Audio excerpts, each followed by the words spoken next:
మామూలుగా ఉంటాడు కానీ చిన్న మిడతగాడు కాదు. ఎందుకంటానంటే ఏమన్నా పాటలు రాస్తాడు. అప్పట్లో ఆత్రేయ గారు, తర్వాత వేటూరి గారు ఇట్లాంటి పేర్లు వింటుంటే మీ మంచి పాటలు అనగానే ఈ పొద్దు రేపు మా మిట్టపల్లి సురేందర్ మా దిక్కోడు కాబట్టి ఇంకెక్కువ ప్రేమ ఎక్కువ వంగుతుంది నాకు. అందుకని మా మిట్టపల్లి సురేందర్ ఇంత మంచి పాట, మనసులను మీటుతున్న పాట రాసిండు. మీరు మాట్లాడితే ఇంకా బాగుంటుంది. అందరికీ నమస్కారం. ఈ కార్యక్రమానికి ముఖ్య అతిథిగా వచ్చిన రియల్ ఫైటర్ మనోజ్ అన్నకి, ఈ కార్యక్రమానికి వచ్చిన పెద్దలందరికీ, మీడియా మిత్రులకి, మీడియాలో ఎలక్ట్రానిక్ మీడియాకి, ప్రింట్ మీడియాకి, డిజిటల్ మీడియాకి అందరికీ పేరు పేరున కృతజ్ఞతలు తెలియజేస్తున్నాను. అప్పుడెప్పుడో ఒక 25-30 ఏళ్ల క్రితం వరంగల్ జిల్లాలో మా ఇంట్లో అట్లా మట్టి మీద కూర్చొని చూసినప్పుడు టీవీలో వచ్చేది ఈ ఉషా కిరణాలు, తిమిర సంహరణాలు, చైతన్య దీపాలు, మౌన ప్రబోధాలు అని వస్తుండే. ఈటీవీ చూడడం, మా టీవీలో ఈటీవీని చూడడం కోసం చాలా చాలా ఎగ్జైటింగ్గా అప్పుడు కూర్చుండేది. దాంట్లో కొన్ని పేర్లు వస్తుండే, డైరెక్టర్ పేరు, మ్యూజిక్ డైరెక్టర్ పేరు, లిరిక్ రైటర్ పేరు, కెమెరామెన్ పేర్లు ఇట్లా వచ్చినప్పుడు జీవితంలో ఎప్పుడైనా ఈ టీవీలో మన పేరు చూసుకుంటాం అనిపించేది.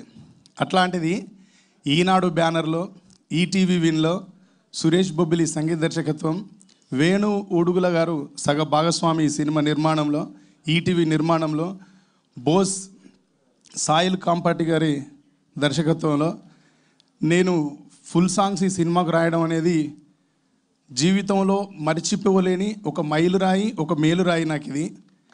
ఈ అవకాశాన్ని నాకు కల్పించినందుకు ఈటీవీ వారికి, ఈటీవీ విన్ వారికి, తర్వాత వేణు ఉడుగుల గారికి, సాయిలు కాంపాటి గారికి, సురేష్ బొబ్బిలికి ప్రత్యేకంగా కృతజ్ఞతలు తెలియజేస్తూ, ఈరోజు విడుదలైన ఈ పాట నేను సహజంగా ఏదో మాకు నచ్చితే తప్ప, స్వతంత్ర కవులం కాబట్టి మాకు నచ్చితే తప్ప ఎవరి దగ్గరికి వచ్చి ఏదో డబ్బు కోసం దానికోసం రాయాలంటే మనసు ఒప్పదు. ఫస్ట్ నాకు సాయిల్ కాంపాటి గారు, వేణు ఉడుగుల గారు వాళ్ళ ఆఫీస్కి పిలిచి నువ్వు ఒక్క పాట రాయాలరా సూర్య అని అడిగినాను. నన్ను సరే అన్న, ఒక్క పాట అంటున్నారు కాబట్టి రాద్దాం అనుకుని ఫస్ట్ కూర్చొని కథ విన్నాను.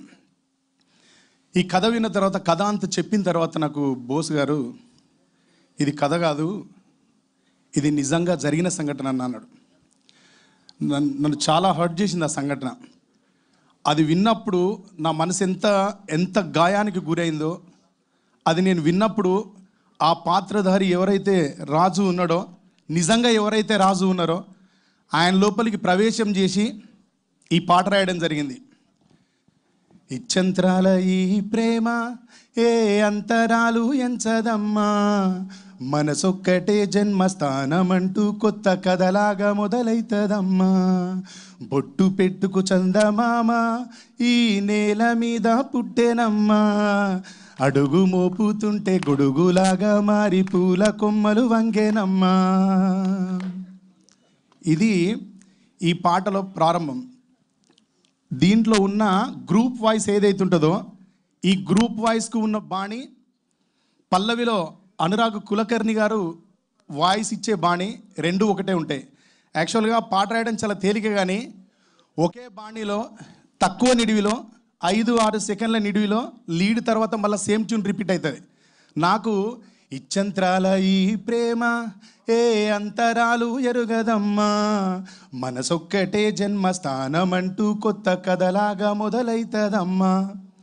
ఇది రాసిన తర్వాత నేను అమ్మాయి పల్లవి వచ్చేసింది, ఇంకా మనం రాయడానికి ఏం లేదు, చాలా అద్భుతమైన పల్లవి రాసినామని ఫిక్స్ అయిపోయిన తర్వాత వీళ్ళు చాలా స్లోగా చెప్పారు నాకు, అన్న సేమ్ ట్యూన్ ఇది ఆలాప్ మాత్రమే, గ్రూప్ వాయిస్ వాడుతుంది, దీని తర్వాత అనురాగ్ కులకర్ణి గారు వాడే వాయిస్ ఏదైతే ఉంటుందో దానికి మళ్ళీ ఒక పల్లవి రాయాలన్నారు.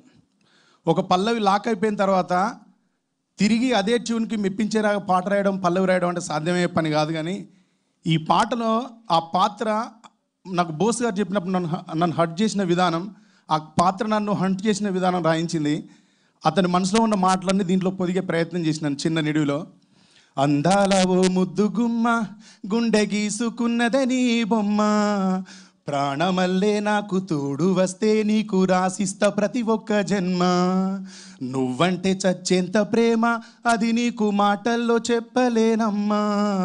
నీ రాక కోసం చితిమంటకైనా సరదాగా నడిచొస్తారమ్మా. ముసి ముసి నవ్వుల్లో ముత్యాలు ఒలుకంగా, ముసి ముసి నవ్వుల్లో ముత్యాలు ఒలుకంగా, తొలిసారి నీ చూపు తనువార తాకంగా, పొంగిందే నాలోన పచ్చి ప్రేమల గంగ. రాంబాయి నీ మీద నాకు మనసాయనే, ఏనాడు నిన్ను వీడిపోని నీడైతనే. రాంబాయి నీ మీద నాకు మనసాయనే, ఏనాడు నిన్ను వీడిపోని నీడైతనే. ఇంత బాగా నీ మీద నాకు ప్రేమ కలిగింది. ఈ ప్రేమని కనుక నువ్వు ఎట్లా అర్థం చేసుకోవాలి, నేను నిన్ను ఎట్లా చూసుకుంటా అనేది కూడా రాజు దీంట్లో ప్రామిస్ చేస్తుంటాడు. రాజ్యమేది లేదు కానీ రాణిలాగా చూసుకుంటా, కోట కట్టలేను గాని కళ్ళల్లో నిన్నే దాచుకుంటా. రాత ఎట్లా రాసి ఉన్నా మార్చి నీతో రాసుకుంటా, స్వర్గం అంటూ ఉన్నదంటే అది నీతోనే ప్రతిరోజు పంచుకుంటా. నిన్ను కన్నా మీ నాన్న కన్నా అల్లారు ముద్దుగా చూసుకుంటా, నీకు కోపం వస్తే కొంత దూరం ఉంటా, నువ్వు గీత గీస్తే నేను దాటనంట.